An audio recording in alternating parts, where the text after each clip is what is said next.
I'm going to start off by asking a question. How many of you want to own an electric car? 7. Okay. Well, I'm here to claim that electric cars are actually less efficient than the petroleum and gasoline cars you already own. I will support this claim by talking about its battery power, maintenance, and cost to both our environment and, of course, our wallets. Beginning with battery power, electric cars can get the job done by transporting you from place A to place B, seeing as a fully charged battery can range from 50 to 150 miles. One study from the U.S. Department of Transportation has concluded that the average American commute is about 30 miles a day. So then, why are electric cars bad? Well, let's say you want to take a trip to, let's say, Las Vegas to visit family.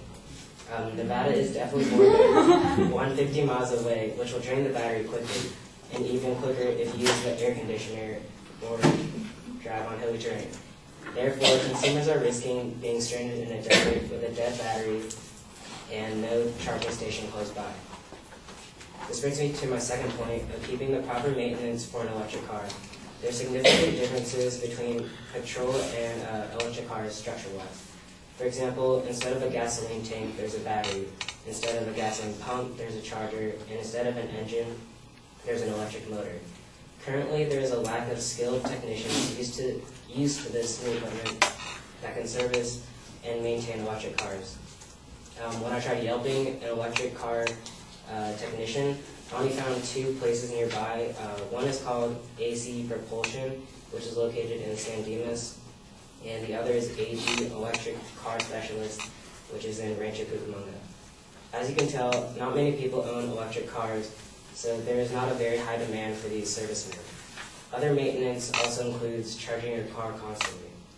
For petrol cars, it may take just a few minutes to fuel your car at a gas station just down the street, but for electric cars, it may take hours to fully recharge the battery, considering you need to find the proper type of service, maximum voltage and current for the electricity. You may be thinking, like, gas is almost $6, as he said. An electric car is probably worth my time. Well, for my next example, I will be using Nissan cars to disprove this thought. The $35,000 all-electric Nissan Leaf is roughly comparable to the $15,000 Nissan Versa. Yes, electric cars are far cheaper to drive because it costs 3 cents to drive an electric mile compared to 16 cents for a gas mile. But even with $7,500 a federal tax incentive, that's a $12,000 $500 difference.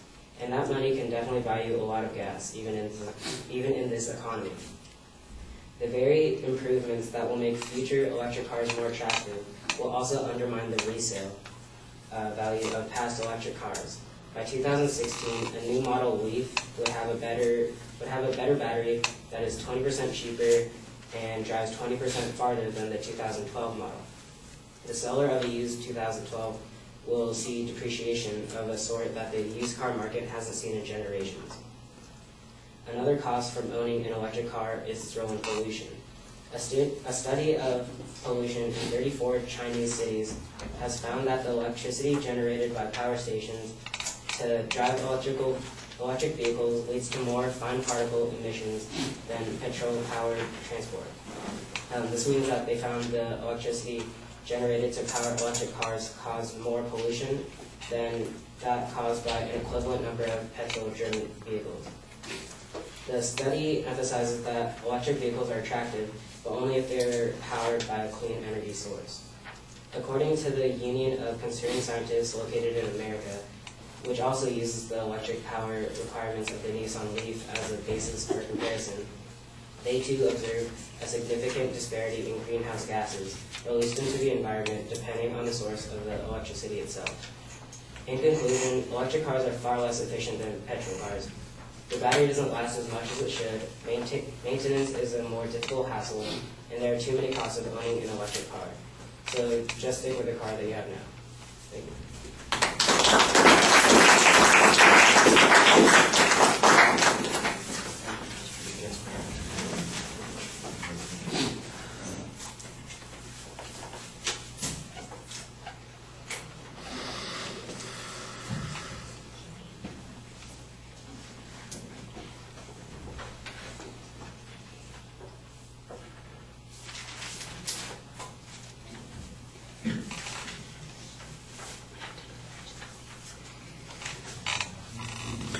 Okay, the proposition is very clear, so you've got a straightforward point there. The preview, the supporting points in the speech are not really stated as claims. They sound like they're informational points. And as you got to each one of them, that's also the way they appear when you get to it in the body of the speech. And so you need clearer declarative sentences. Now, sometimes in those supporting points, there are some arguments that make inferences. For instance, that the pollution level of the electric cars is high, or that their long-term value will decline, and you've got an economic risk that you're taking by purchasing an electric car. I think those ought to be the declarative sentences that are the structure for the speech, so we can clearly tell what the argument is during the presentation. Like I said, otherwise it sounds like you're giving us a primer on how an electric car works, and what some of its limitations are. You've got a hypothetical example on our Vegas trip, which I don't know how typical that is, and of course is the electric car the one that you would be doing the comparison on. I don't think anybody would think about driving an electric car that only has a range of 100 miles trying to get to Vegas. That seems like an unlikely outcome. Those hybrid cars, not hybrid, but the mixed-use cars that have both electric power and gas power, like the Volt, for instance, would probably be the one that somebody would use in an example like that. You had some testimony about pollution in China that was not cited. You did have the Union of Concerned Scientists that you cited on greenhouse gases, but not on the particulate matter, and I thought that there's some inconsistency on citing the information. Generally, you have pretty solid audience contact.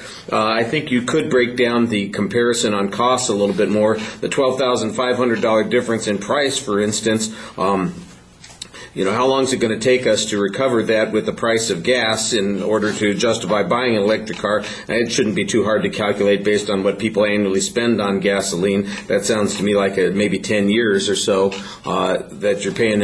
You have to keep the car at least 10 years to start saving any money on the purchase of the car. That's just off the top of my head. I'm sure that the calculation that you did would have led to something useful like that, and I think that would be a good way to develop that point. Generally, you did a good job talking to the audience.